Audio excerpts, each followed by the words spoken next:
కుటుంబము అమ్మ యొక్క అనుగ్రహం వల్ల ఆనందంగా జీవిస్తారు. ఇంట్లో ఆనందం అనేది ఇంట్లో లేనటువంటి కుటుంబము మన అమ్మవారి యొక్క అనుగ్రహం వల్ల ఆనందంగా జీవిస్తూ తమ ఆనందాన్ని ఎట్లా వ్యక్తం చేయాలంటే తాను నేర్చుకున్న విద్య భరతనాట్యం.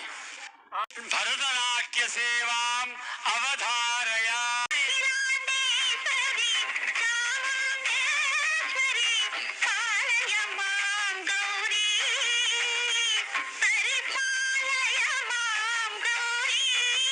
Thank you.